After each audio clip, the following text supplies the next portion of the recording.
Grade अभ्यास पुस्तिका कक्षा 6 विज्ञान अध्याय 4 के प्रश्नोत्तर हल करेंगे। अध्याय का नाम है चुंबकों को जानें। चलिए बच्चों, यहाँ पर बहुविकल्पीय प्रश्न दिए हैं। इसमें सबसे पहले प्रश्न नंबर 1 दिया है, सही विकल्प चुनकर लिखिए। तो इसमें देखिए पहला वाला प्रश्न दिया है, प्राचीन समय में समुद्री रास्तों में नाविक रात्रि के समय दिशा का निर्धारण किस आधार पर करते थे। इसमें सही ऑप्शन है ऑप्शन ए, तारों की स्थिति से। इसके बाद प्रश्न नंबर 2 पर आते हैं। एक विद्यार्थी ने चुंबकों के साथ प्रयोग किया जिसमें उसने चित्र में दर्शाए अनुसार कुछ चुंबक एक भिन्न क्रम में रख दिए। प्रेक्षण के आधार पर इनमें से कौन सा विकल्प निष्कर्ष को दर्शाता है। इसमें सही ऑप्शन है ऑप्शन सी, विपरीत ध्रुव आकर्षित तथा समान ध्रुव प्रतिकर्षित करते हैं। चलिए इसके बाद तीसरा है, एक विद्यार्थी को विज्ञान परियोजना कार्य के लिए 2 चुंबकों की आवश्यकता होती है, किंतु उसके पास एक ही चुंबक था। उसने उसी चुंबक और एक कील की सहायता से एक अतिरिक्त चुंबक बनाने का निर्णय लिया। उसे अतिरिक्त चुंबक बनाने के लिए कौन सी प्रक्रिया का पालन करना चाहिए। इसमें सही ऑप्शन है ऑप्शन डी, कील को चुंबक पर बार बार रगड़ना। इसके बाद चौथे नंबर पर आते हैं, यदि आपको कोई ऐसा चुंबक मिले जिस पर ध्रुवों की पहचान अंकित नहीं है, तो आप निम्न में से किस प्रक्रिया के द्वारा चुंबक के ध्रुवों की पहचान करेंगे। इसमें सही ऑप्शन है ऑप्शन बी, चुंबक को चुंबकीय सुई के पास ले जाना। चलिए इसके बाद 5 नंबर पर आते हैं। एक छात्र ने एक ध्रुव वाला चुंबक प्राप्त करने के लिए एक छड़ चुंबक चित्र 20 में दर्शाए अनुसार उस छड़ चुंबक को 3 भागों में तोड़ दिया। छात्र को चित्र बी के अनुसार किस भाग में एक ध्रुव वाला चुंबक प्राप्त होगा। इसमें सही ऑप्शन है ऑप्शन डी, उपरोक्त किसी भाग से नहीं। चलिए अगला है 6 नंबर का प्रश्न, यदि किसी छड़ चुंबक को एक पैकेट लोहे की पिनों में लपेटा जाए तो सर्वाधिक पिन चुंबक के किस ध्रुव की ओर आकर्षित होंगी। उत्तर में सही ऑप्शन आएगा ऑप्शन डी, दोनों ध्रुवों पर।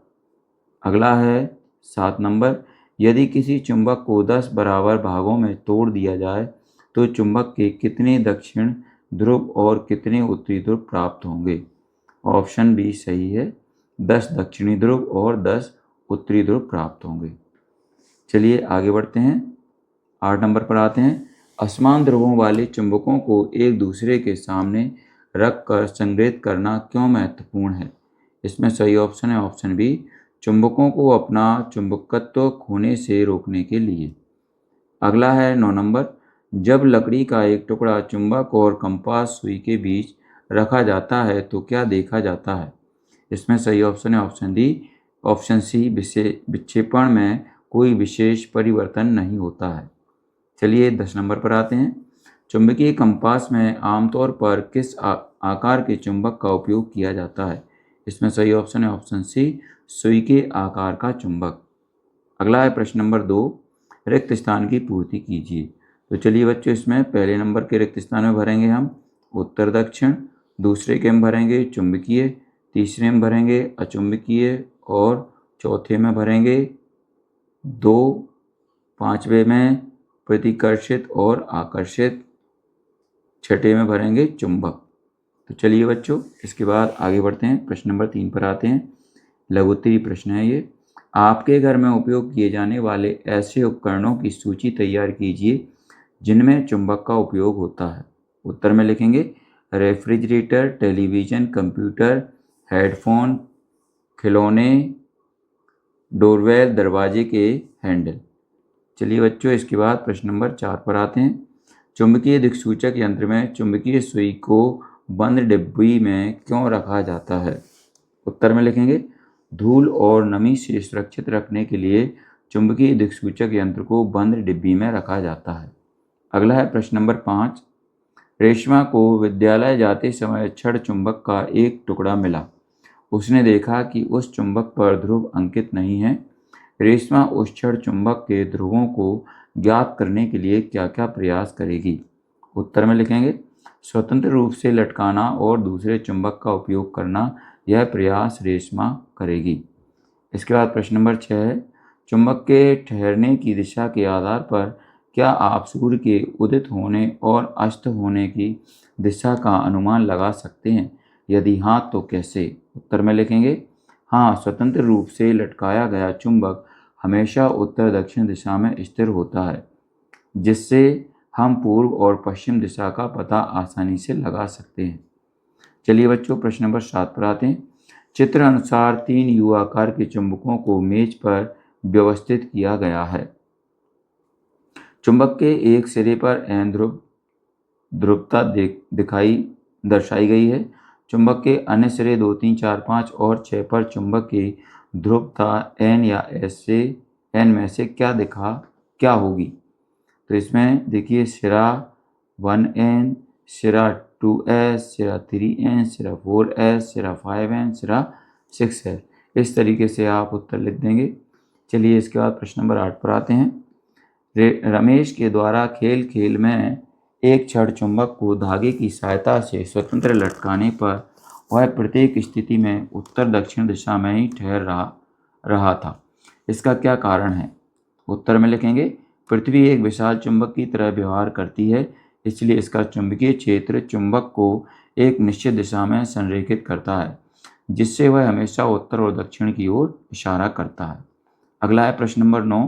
दिशाओं का ज्ञान मैं कराता हूँ, रबर से घबराता हूँ, लोहा मुझे खींच लेता है, क्या तुम बूझ पाओगे कौन हूँ मैं? उत्तर में लिखेंगे चुंबक। इसके बाद प्रश्न नंबर 10 दिया है, यदि आप दिक्सूचक सुई और चुंबक के बीच किसी लकड़ी का एक टुकड़ा रखते हैं तो दिक्सूचक सुई के विक्षेपण पर कोई प्रभाव पड़ेगा? उत्तर में लिखेंगे नहीं, दिक्सूचक सुई और चुंबक के बीच लकड़ी का टुकड़ा रखने पर दिक्सूचक सुई के विक्षेपण पर कोई प्रभाव नहीं पड़ेगा। आगे लघुत्तरीय प्रश्न आ जाते हैं। इसमें प्रश्न नंबर 11 है, कक्षा 6 के छात्र विद्यालय में बुलेटिन बोर्ड को सजाने का कार्य कर रहे थे। तभी उनके हाथ से तांबे से बनी पिनों का डिब्बा जमीन पर गिर गया। छात्रों ने चुंबक द्वारा उन बिखरी हुई पिनों को समेटने का प्रयास किया, परंतु वह असफल रहे। क्यों? उत्तर में लिखेंगे तांबा चुंबक की ओर आकर्षित नहीं होता, चुंबक केवल लोह चुंबकीय पदार्थ की ओर आकर्षित करता है, जैसे लोहा, निकेल और कोबाल्ट। तांबा एक गैर चुंबकीय धातु है। इसके बाद प्रश्न नंबर 12 है, कौन कौन सी सामग्री चुंबक और कंपास सुई के बीच चुंबकीय प्रभाव को अवरुद्ध कर सकती हैं? सूची बनाइए। उत्तर में लिखेंगे चुंबकीय प्रभाव को अवरुद्ध करने वाली सामग्रियां मुख्य रूप से फेरोमैग्नेटिक पदार्थ होती है, जैसे लोहा, स्टील, निकेल और कोबाल्ट आदि। अगला है प्रश्न नंबर 13, आप किसी अन्य चुंबक का उपयोग करके किसी छड़ चुंबक के उत्तरी और दक्षिणी ध्रुवों की पहचान कैसे कर सकते हैं? उत्तर में लिखेंगे समान ध्रुवों के बीच प्रतिकर्षण और विपरीत ध्रुवों के बीच आकर्षण के सिद्धांत का उपयोग कर चुंबक के उत्तरी और दक्षिणी ध्रुव की पहचान कर सकते हैं। अगला है प्रश्न नंबर 14, एक खिलौना कार के अंदर उसकी लंबाई के अनुरूप एक चुंबक छिपा हुआ है। दूसरे चुंबक का उपयोग करके आप कैसे पता लगाएंगे कि चुंबक का कौन सा ध्रुव कार के सामने की ओर है? उत्तर में लिखेंगे कार के सामने की ओर दूसरे चुंबक को धीरे धीरे लगाएंगे। यदि कार का अगला भाग चुंबक की ओर आकर्षित होता है तो इसका मतलब है कि कार के अंदर का चुंबक का ध्रुव दूसरे चुंबक के विपरीत ध्रुव है। चलिए प्रश्न नंबर 15 पर आते हैं। दीपा ने केवल एक ध्रुव वाला चुंबक प्राप्त करने के लिए चुंबक के कई टुकड़े किए। क्या वह अपने कार्य में सफल हुई? यदि हाँ तो कैसे? यदि नहीं तो क्यों?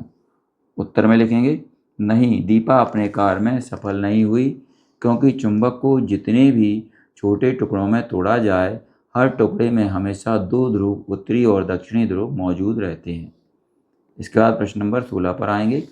चुंबकीय तथा अचुंबकीय पदार्थों में विभेद करते हुए 2 उदाहरण दीजिए। उत्तर में लिखेंगे चुंबकीय पदार्थ वे पदार्थ जो चुंबक द्वारा आकर्षित होते हैं, जैसे लोहा, निकेल आदि। इसके बाद अचुंबकीय पदार्थ वे पदार्थ जो चुंबक द्वारा आकर्षित नहीं होते हैं, जैसे लकड़ी, प्लास्टिक आदि। अगला है प्रश्न नंबर 17। रेणुका ने एक प्रयोग किया जिसमें उसने एक छड़ चुंबक लिया और उसे लोहे के बहुत छोटे छोटे टुकड़ों के समीप रखा। उसने देखा कि लोहे के टुकड़े छड़ चुंबक के सिरों पर अधिक मात्रा में चिपके तथा शेष भाग पर कम चिपके। आप पता लगाइए इसका क्या कारण हो सकता है। उत्तर में लिखेंगे, चुंबक के ध्रुवों पर चुंबकीय क्षेत्र सबसे मजबूत होता है। ध्रुवों पर चुंबकीय बल रेखाएं केंद्र होती हैं जिससे वे लोहे के टुकड़ों को अधिक आकर्षित करती हैं। अब है अगला प्रश्न नंबर 18। चित्र को देखकर निम्न प्रश्नों के उत्तर दीजिए। पहला नंबर है, दिए गए उपकरण का नाम क्या है। उत्तर है यह चुंबकीय कंपास है। इसके बाद दूसरा है, चित्र में दिए गए उपकरण को छड़ चुंबक समीप लाने पर क्या प्रतिक्रिया होगी। उत्तर में लिखेंगे, चुंबक कंपास की सुई विक्षेपित हो जाएगी।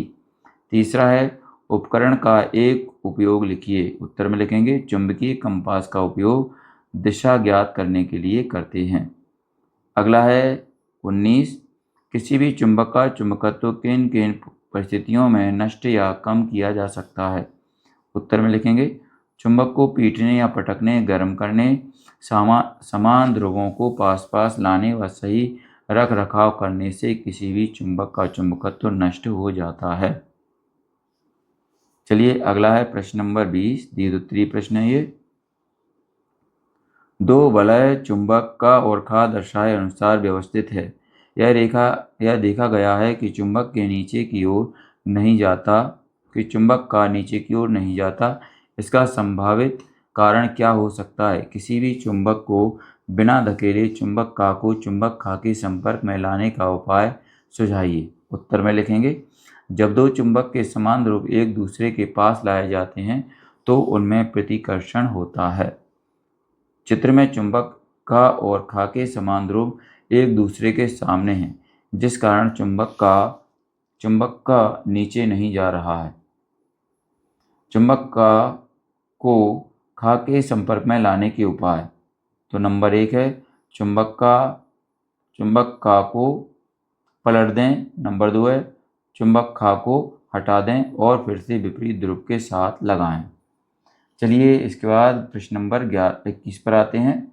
चुंबक की सहायता से दी गई वस्तुओं का परीक्षण कर नीचे दी गई तालिका को पूर्ण कीजिए। तो यहाँ पर देखिए, यहाँ पर आकर्षित होने वाली वस्तुएं और प्रतिकर्षित होने वाली वस्तुएं। तो यहाँ पर हमने चुंबक से आकर्षित होने वाली वस्तु लिखी गई हैं हमारे द्वारा, और इस तरफ प्रतिकर्षित होने वाली वस्तुएं लिखी गई हैं। इसी तरीके से आप भी अपनी एड ग्रेड में कंप्लीट कर सकते हैं ये क्वेश्चन। इसके बाद प्रश्न नंबर 22 है, निम्नलिखित बिंदुओं के आधार पर उत्तर दीजिए। 1 नंबर, स्वतंत्रता पूर्वक चुंबक को लटकाने पर वह किस दिशा में ठहरेगी। उत्तर में लिखेंगे, चुंबक हमेशा उत्तर दक्षिण दिशा में ठहरेगी। इसके बाद दूसरा है, चुंबक में चुंबकत्व किस स्थान पर सर्वाधिक होगा। उत्तर में लिखेंगे, चुंबक में चुंबकत्व उसके ध्रुव पर सर्वाधिक होगा। तीसरा है, चुंबकों को सुरक्षा के कोई 2 उपाय लिखिए। चुंबकों की सुरक्षा के कोई 2 उपाय कौन कौन से हैं। नंबर 1 है, चुंबक को उच्च तापमान से दूर रखना चाहिए। नंबर 2, चुंबक को गिरने, जोर से टकराने से बचाना चाहिए। अगला है चौथा, चुंबकीय 2 पदार्थों के नाम लिखिए। उत्तर में लिखेंगे, लकड़ी और प्लास्टिक अचुंबकीय पदार्थ हैं, सॉरी। आगे चलते हैं, परियोजना कार्य आ जाता है। तो यहाँ पर देखिए, इसको भी हमने यहाँ पर हल किया है। यहाँ पर टेबल दी हुई है, इसमें क्रमांक लिखना है, उपकरण का नाम लिखना है, उपकरण में चुंबक का कार्य लिखना है और उपकरण में से चुंबक हटाने पर क्या प्रभाव होगा ये लिखना। तो हमने यहाँ पर देखिए ये प्रश्न के उत्तर को कंप्लीट कर दिया है। आप इसी तरीके से अपनी एड ग्रेड अभ्यास पुस्तिका में कंप्लीट कर लें। आगे चलते हैं। इसके बाद यहाँ पर प्रश्न अध्याय नंबर 5 आ जाता है। तो चलिए बच्चों, ये अध्याय हमारा पूरा हो चुका है। अगर आपको हमारा वीडियो अच्छा लगता है तो इसको लाइक करें, अपने दोस्तों के साथ शेयर भी करें। इसी तरीके के और भी वीडियो पाने के लिए हमारे चैनल को सब्सक्राइब करना न भूलें। धन्यवाद।